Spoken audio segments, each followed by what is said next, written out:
ನಮಸ್ಕಾರ ಸ್ನೇಹಿತರೆ, ಎಲ್ರಿಗೂ ಲಕ್ಷ್ಮೀ ಸಾಗರ್ ಕನ್ನಡ ವ್ಲಾಗ್ಸ್ ಚಾನಲ್ಗೆ ಸ್ವಾಗತ. ನಾನಿವತ್ತು ನನ್ನ ಚಾನಲಲ್ಲಿ ಮೊದಲನೇದಾಗಿ ಇವತ್ತು ನಾನ್ ವೆಜ್ ಐಟಮ್ಸ್ ತೋರಿಸ್ತಾ ಇದ್ದೀನಿ. ಅದರಲ್ಲಿ ಬಿರಿಯಾನಿ ತೋರಿಸ್ಕೊಡ್ತಾ ಇದ್ದೀನಿ. ಇದು ನಮ್ಮಮ್ಮನ ರೆಸಿಪಿ. ನಮ್ಮಮ್ಮ ತುಂಬ ಚೆನ್ನಾಗಿ ಮಾಡ್ತಾರೆ. ಸೊ ಅದನ್ನು ನಿಮ್ಮಲ್ಲೂ ಶೇರ್ ಮಾಡಬೇಕು ಅಂತ ಅನ್ನಿಸ್ತು. ಅದಕ್ಕೋಸ್ಕರ ನಾನು ಚಿಕನ್ ಬಿರಿಯಾನಿ ತೋರಿಸ್ಕೊಡ್ತಾ ಇದ್ದೀನಿ. ಮೊದಲನೇದಾಗಿ ಅದಕ್ಕೆ ಏನೇನು ಬೇಕು ಅಂತ ನೋಡೋಣ ಬನ್ನಿ. ಮೊದಲನೇದಾಗಿ ನಾನಿಲ್ಲಿ ಅರ್ಧ ಕೆ ಜಿ ಚಿಕನ್ ತೊಗೊಂಡಿದ್ದೀನಿ, ಮತ್ತು ಹಾಗೆ ಅರ್ಧ ಕೆ ಜಿ ಅಕ್ಕಿ ತೊಗೊಂಡಿದ್ದೀನಿ, ಮತ್ತು ಪುದೀನ ಸೊಪ್ಪು, ಕೊತ್ತಂಬರಿ ಸೊಪ್ಪು, ಮೆಂತ್ಯ ಸೊಪ್ಪು 3 ತೊಗೊಂಡಿದ್ದೀನಿ. 3 ಒಂದೊಂದು ಹಿಡಿ ತೊಗೊಂಡಿದ್ದೀನಿ. ಮತ್ತು ಎಣ್ಣೆ ಮತ್ತು ತುಪ್ಪ, ಮತ್ತು ಪಲಾವ್ ಸಾಮಾನಲ್ಲಿ ಚಕ್ಕೆ, ಲವಂಗ, ಸೋಂಪು, ಸ್ಟಾರ್ ಹೂವು, ಪಲಾವ್ ಎಲೆ ಎಲ್ಲ ತೊಗೊಂಡಿದ್ದೀನಿ. ನೋಡ್ಬೋದು ಇದರಲ್ಲಿ ಏನೇನಿದೆ ಅಂತ. ನೆಕ್ಸ್ಟು ಶುಂಠಿ ಬೆಳ್ಳುಳ್ಳಿ ಪೇಸ್ಟ್ ತೊಗೊಂಡಿದ್ದೀನಿ. ಇದು ನಾವು ಮನೇಲೇ ಮಾಡಿರೋದು. 3 ಟೇಬಲ್ ಸ್ಪೂನ್ ತೊಗೊಂಡಿದ್ದೀನಿ. ಮತ್ತು ಟೊಮೊಟೊ, ಈರುಳ್ಳಿ, ಹಸಿಮೆಣ್ಸಿನ್ಕಾಯಿ, ಮತ್ತು ರುಚಿಗೆ ತಕ್ಕಷ್ಟು ಉಪ್ಪು. ಇಲ್ಲಿ ನಾನು 3 ಟೊಮೊಟೊ ತೊಗೊಂಡಿದ್ದೀನಿ, 3 ಈರುಳ್ಳಿ ತೊಗೊಂಡಿದ್ದೀನಿ. ಇದು ಸಣ್ಣದು, ದೊಡ್ಡದಾದರೆ 2 ಟೊಮೊಟೊ ಸಾಕು, ಮತ್ತು ಈರುಳ್ಳಿ. ಇದನ್ನು ಹೇಗೆ ಮಾಡೋದು ಅಂತ ತೋರಿಸ್ಕೊಡ್ತೀನಿ ಬನ್ನಿ. ಈಗ ಬಿರಿಯಾನಿಗೆ ಮೊದಲನೇದಾಗಿ ನಾವು ಒಂದು ರುಬ್ಕೋಬೇಕು. ಅದನ್ನು ಏನೇನು ಅಂತ ತೋರಿಸ್ತೀನಿ. ಇಲ್ಲಿ ಕೊತ್ತಂಬರಿ ಸೊಪ್ಪು ಮತ್ತು ಪುದೀನ 2 ತೊಳೆದಿಟ್ಕೊಂಡಿದ್ದೀನಿ. ಈಗ ಅದನ್ನು ಹಾಕೊಳ್ಳೋಣ. ನೆಕ್ಸ್ಟು ನಿಮ್ಮ ಖಾರಕ್ಕೆ ಎಷ್ಟು ಬೇಕೋ ಅಷ್ಟು ಹಸಿಮೆಣ್ಸಿನ್ಕಾಯಿ. ನಾನಿಲ್ಲಿ ಒಂದು 8 ಹಸಿಮೆಣ್ಸಿನ್ಕಾಯಿ ಹಾಕ್ಕೊಂಡಿದ್ದೀನಿ. ನೀವು ಖಾರ ಜಾಸ್ತಿ ತಿನ್ನೋರಾದರೆ ಜಾಸ್ತಿ ಹಾಕೋಬೋದು, ಕಮ್ಮಿ ತಿನ್ನೋರಾದರೆ ಕಮ್ಮಿ ಹಾಕೋಬೋದು. ಈಗ ಇದನ್ನು ರುಬ್ಕೊಂಡು ಬರೋಣ. ಈ ಟೈಮಲ್ಲಿ ನಿಮ್ಮ ಹತ್ರ ಏನಾದರೂ ಶುಂಠಿ ಬೆಳ್ಳುಳ್ಳಿ ಪೇಸ್ಟ್ ಇರಲಿಲ್ಲ ಅಂದರೆ ಇವಾಗ ಇದ್ರ ಜೊತೆಗೆ ಬೇಕಾದರೆ ನೀವು 2 ಗೆಡ್ಡೆ ಬೆಳ್ಳುಳ್ಳಿ, 1 ಇಂಚು ಶುಂಠಿ 2 ಹಾಕ್ಕೊಂಡು ಇದ್ರ ಜೊತೆಗೆ ಒಟ್ಟಿಗೆ ಪೇಸ್ಟ್ ಮಾಡ್ಕೋಬೋದು. ಈಗ ಇದನ್ನು ರುಬ್ಕೊಂಡು ಬರೋಣ ಬನ್ನಿ. ಈಗ ಅದನ್ನ ರುಬ್ಬೋ ತನಕ ಫ್ರೆಂಡ್ಸ್, ಈಗ ನಾನು ಅಕ್ಕಿ ತೊಗೊಂಡಿದ್ನಲ್ಲ ಅದನ್ನ ನೆನೆಸಿಟ್ಕೊಳ್ಳೋಣ. ಯಾಕಂದರೆ ನೆಂದರೆ ಬಿರಿಯಾನಿಗೆ ಸ್ವಲ್ಪ ಉದುದ್ರಾಗಿ ಚೆನ್ನಾಗಿ ಬರುತ್ತೆ ಕೂಗಿದಾಗ. ಅದಕ್ಕೆ ನಾನು ಈ ಟೈಮಲ್ಲಿ ಅಕ್ಕಿನ ತೊಳೆದು ಅಕ್ಕಿನ ನೆನೆಸಿಟ್ಕೊಂಡಿದ್ದೀನಿ. ಈಗ ಇದು ರುಬ್ಕೊಂಡು ಬಂದಾಯಿತು. ಈಗ ಒಗ್ಗರಣೆಗೆ ಹಾಕೋಣ. ಬಿರಿಯಾನಿ ಮಾಡೋಕ್ಕೆ ಸ್ಟಾರ್ಟ್ ಮಾಡೋಣ. ಈಗ ಬಿರಿಯಾನಿ ಮಾಡೋಕ್ಕೆ ಒಂದು ಕುಕ್ಕರ್ ಇಟ್ಕೊಂಡು ಗ್ಯಾಸ್ ಅಂಟಿಸ್ಕೊಂಡಿದ್ದೀನಿ. ಈಗ ಎಣ್ಣೆ ಮತ್ತು ತುಪ್ಪ ಹಾಕೊಳ್ಳೋಣ ಇದಕ್ಕೆ. ಇದಕ್ಕೆ ಒಂದು 4 ಟೇಬಲ್ ಸ್ಪೂನಷ್ಟು ಎಣ್ಣೆ ಹಾಕ್ಕೊತಾ ಇದ್ದೀನಿ. ಯಾಕಂದರೆ ತುಪ್ಪನೂ ಹಾಕೊತೀನಲ್ಲ ಸ್ವಲ್ಪ, ಅದಕ್ಕೋಸ್ಕರ.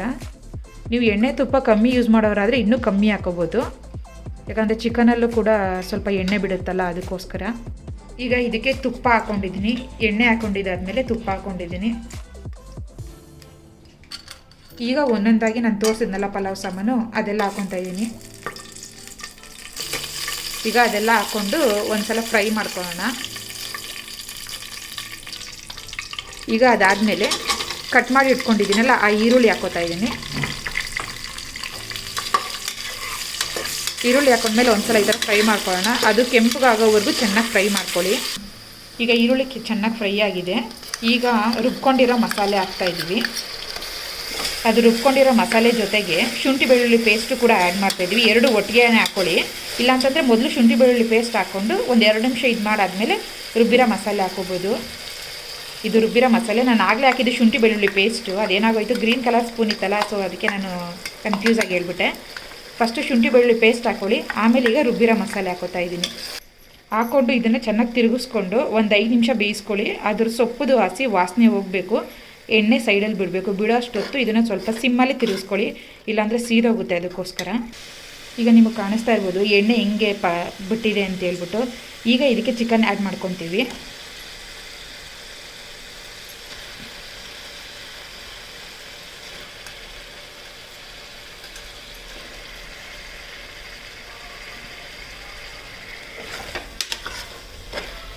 ಚಿಕನ್ ಹಾಕ್ಕೊಂಡು ಚೆನ್ನಾಗಿ ಹುರ್ಕೊಳ್ಳಿ.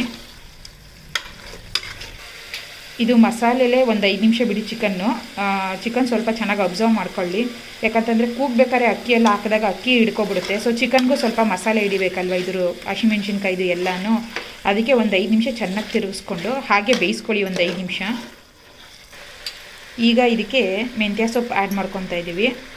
ಮೆಂತ್ಯ ಸೊಪ್ಪು ಹಾಕೋದ್ರಿಂದ ಬಿರಿಯಾನಿಗೆ ಅದೊಂಥರ ಟೇಸ್ಟೇ ಬೇರೆ ಕೊಡುತ್ತೆ. ನಾವು ಕಸೂರಿ ಮೇಥಿ ಹಾಕ್ತಾಯಿಲ್ಲ ಇಲ್ಲಿ, ಯಾಕಂದರೆ ಕಸೂರಿ ಮೇಥಿ ಅಂದರೆ ಮೆಂತ್ಯ ಸೊಪ್ಪೆ ಒಣಗಿರೋದು. ನಾವು ಹಸಿ ಮೆಂತ್ಯ ಸೊಪ್ಪೆ ಹಾಕೋತಾ ಇರೋದ್ರಿಂದ ಕಸೂರಿ ಮೇಥಿ ಆ್ಯಡ್ ಮಾಡ್ತಾಯಿಲ್ಲ. ಆಮೇಲೆ ಇನ್ನೊಂದು ಏನಂದರೆ ಇದನ್ನು ಹಾಕಿದ್ರೆ ಇದ್ರ ಟೇಸ್ಟ್ ತುಂಬ ಚೆನ್ನಾಗಿ ಎನ್ಹಾನ್ಸ್ ಕೊಡುತ್ತೆ ಬಿರಿಯಾನಿಗೆ. ನೀವು ಇದ್ದರೆ ಹಾಕೋಬೋದು, ಇಲ್ಲ ಅಂತಂದರೆ ಬರೀ ಪುದೀನ ಕೊತ್ತಂಬರಿ ಸೊಪ್ಪು 2 ಹಾಕಿ ಮಾಡ್ಬೋದು. ಮೆಂತ್ಯ ಸೊಪ್ಪು ಹಾಕೋದ್ರಿಂದ ಅದ್ರ ಟೇಸ್ಟೇ ಬೇರೆ ಇರುತ್ತೆ. ಹಾಕಿ ಇವಾಗ ಚೆನ್ನಾಗಿ ತಿರುಗಿಸ್ಕೊಳ್ಳಿ. ಅದನ್ನ ತಿರುಗಿಸ್ಬಿಟ್ಟು ಒಂದು 5 ನಿಮಿಷ ಬಿಡಿ. ನೋಡಿ, ಇವಾಗ ನೋಡ್ತಾ ಇರ್ಬೋದು ಚಿಕನ್ ಒಂದು 30% ಅಷ್ಟು ಬೆಂದಿದೆ. ಮೆಂತ್ಯ ಸೊಪ್ಪು ಎಲ್ಲನೂ ಫುಲ್ಲು ಅದರದ್ದು ಇದೆಲ್ಲ ಕಂಟೆಂಟ್ ಎಲ್ಲನೂ ಹಿಡಿದಿದೆ. ಚಿಕನ್ಗೆ. ಈಗ ಇದಕ್ಕೆ ನಾವು ಟೊಮೊಟೊ ಹಾಕ್ತೀವಿ. ಟೊಮೊಟೊ ಇವಾಗ ಇದನ್ನು ಚೆನ್ನಾಗಿ ಹುರ್ಕೊಳ್ಳೋಣ.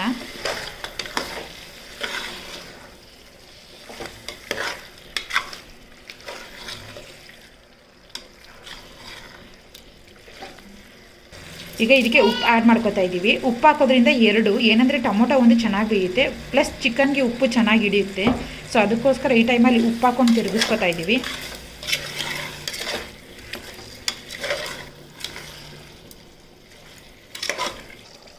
ಈಗ ಸ್ನೇಹಿತರೆ, ಇದು ಚಿಕನ್ ಬೇಯೋದಕ್ಕೋಸ್ಕರ ನಾನು ಒಂದು ಸ್ವಲ್ಪ ನೀರು ಹಾಕೊತಾ ಇದ್ದೀನಿ. ನಾನು ಆಲ್ರೆಡಿ ನೀರನ್ನ ಅಕ್ಕಿ ಅಳತೆ ಏನು ತೊಗೊಂಡಿದ್ದು 4 ಲೋಟ, 2 ಲೋಟ ಅಕ್ಕಿಗೆ 4 ಲೋಟ ನೀರು ಹಾಕ್ತಾಯಿದ್ದೀನಿ. ಅದರ ನೀರು ಬಿಸಿ ಮಾಡಿ ಇಟ್ಕೊಂಡಿದ್ದೆ, ಅದರಲ್ಲಿ ಆ ಅಳತೆ ಪ್ರಮಾಣದಲ್ಲಿ ಸ್ವಲ್ಪ ನೀರನ್ನ ಇವಾಗ ಹಾಕೊತಾ ಇದ್ದೀನಿ. ಹಾಕ್ಕೊಂಡು ಚಿಕನ್ ಬೇಯೋಕ್ಕೆ ಇಟ್ಕೊತಾ ಇದ್ದೀನಿ. ಇನ್ನು ಮಿಕ್ಕಿದ ನೀರನ್ನ ಆಮೇಲೆ ಹಾಕ್ತೀನಿ. ಇದು ನೋಡಿ ಈ ಥರ ಬೇಯ್ತಾ ಇದೆ ಫ್ರೆಂಡ್ಸ್. ಆವಾಗ ಇದನ್ನು ಮುಚ್ಚಿ ಬೇಯಿಸ್ಕೊಳ್ಳಿ. ಚಿಕನ್ ಸ್ವಲ್ಪ ಇದರಲ್ಲೇ ಜಾಸ್ತಿ, ಒಂದು 70% ಇದರಲ್ಲೇ ಬೇಕೋಬೇಕು. ಯಾಕಂದರೆ ಕೂಗಕ್ಕೆ ಹಾಕಿದಾಗ ಅದು ಚಿಕನ್ ಜಾಸ್ತಿ ಬೇಯಲ್ಲ ಅದಕ್ಕೋಸ್ಕರ. ಈಗ ಅವಾಗ ಮುಚ್ಚಿ ಬೇಯಿಸ್ಕೊಂಡು ಈ ಥರ ತಿರುಗಿಸ್ಕೊತಾ ಇರಿ, ಯಾಕಂದರೆ ತಳ ಹಿಡಿಯೋ ಚಾನ್ಸಸ್ ಇರುತ್ತೆ ಚಿಕನ್, ಅದಕ್ಕೋಸ್ಕರ ನೋಡಿ. ಆಮೇಲೆ ಈಗ ಅದು ನಾವು ರುಬ್ಬಾಕಿರೋದು ಮತ್ತು ಮೆಂತ್ಯ ಸೊಪ್ಪು, ಅದ್ರ ಫ್ಲೇವರೇ ತುಂಬ ಚೆನ್ನಾಗಿ ಗಮ್ ಅಂತ ಬರ್ತಾ ಇದೆ. ಆಮೇಲೆ ಇದು ಗ್ರೀನ್ ಕಲರ್ ಆಗುತ್ತೆ, ಯಾಕಂದರೆ ನಾವು ಹಸಿಮೆಣ್ಸಿನ್ಕಾಯಿ, ಕೊತ್ತಂಬರಿ ಸೊಪ್ಪು, ಪುದೀನ ಎಲ್ಲ ರುಬ್ಬಿರೋದ್ರಿಂದ. ನೆಕ್ಸ್ಟ್ ಟೈಮ್ ನಿಮಗೆ ನಾನು ಕೆಂಪು ಕಲರ್ ಬಿರಿಯಾನಿ ಯಾವ ಥರ ಮಾಡೋದು ಅಂತ ತೋರಿಸ್ಕೊಡ್ತೀನಿ. ಈಗ ಇದು ಬೇಯ್ತಾ ಇದೆ. ಇನ್ನೂ ಒಂದು ಸ್ವಲ್ಪ ಹೊತ್ತು, ಒಂದು 10 ಮಿನಿಟ್ಸ್ ಇದು ಚೆನ್ನಾಗಿ ಬೇಯಲಿ. ಈ ಥರ ಮುಚ್ಚಿ ಬೇಯಿಸ್ಕೊತೀನಿ ನಾನು. ಬೆಂದ ಮೇಲೆ ನೆಕ್ಸ್ಟ್ ಹೇಳ್ಕೊಡ್ತೀನಿ. ಈಗ ಇದಕ್ಕೆ ಮಿಕ್ಕಿರೋ ನೀರು ಹಾಕ್ತಾಯಿದ್ದೀನಿ. ಆಗಲೇ ಒಂದು ಸ್ವಲ್ಪ ಹಾಕ್ಕೊಂಡಿದ್ದೆ. ಈಗ ಮಿಕ್ಕಿದ್ದು ನಾನು 2 ಲೋಟಕ್ಕೆ 4 ಲೋಟ ನೀರು ಹಾಕ್ತಾಯಿದ್ದೀನಿ. ನೀವು ಬೇಕಾದರೆ ಇನ್ನೂ ಅನ್ನ ಉದುರಾಗಿ ತುಂಬ ಬೇಕು ಅನ್ನೋರು 3.5 ಲೋಟ ನೀರು ಹಾಕೊಳ್ಳಿ, ಯಾಕಂದರೆ ಅಕ್ಕಿ ನೆಂದಿರುತ್ತಲ್ವ, ಅದಕ್ಕೋಸ್ಕರ. ಈಗ ನಾನು ಎಷ್ಟು ನೀರಿತ್ತು ಅದೆಲ್ಲ ಹಾಕ್ತಾಯಿದ್ದೀನಿ. ಹಾಕಿ ತಿರುಗಿಸ್ಕೊಂಡು ಈ ಟೈಮಲ್ಲಿ ಒಂದು ಸಲ ಉಪ್ಪು ಚೆಕ್ ಮಾಡ್ಕೊಳ್ಳಿ ನೀವು. ಉಪ್ಪು ಕರೆಕ್ಟಾಗಿದೆಯಾ, ಕಮ್ಮಿ ಇದೆಯಾ ಏನು ಅಂತ. ಯಾಕಂದರೆ ಉಪ್ಪು ಒಂದು ಸ್ವಲ್ಪ ಜಾಸ್ತಿ ಇರಬೇಕು. ಆ ಅಕ್ಕಿ ಹಾಕಿದಾಗ ಅನ್ನಕ್ಕೆ ಸರಿಯಾಗಿ ಇಟ್ಕೊಳ್ಳುತ್ತೆ ಅದು, ಅದಕ್ಕೆ. ಈಗ ಅಕ್ಕಿ ಹಾಕ್ತಾಯಿದ್ದೀನಿ. ಈಗ ಅಕ್ಕಿ ಹಾಕೊಂಡಾಯ್ತು. ಈಗ ತಿರುಗಿಸ್ಕೊತಾ ಇದ್ದೀವಿ.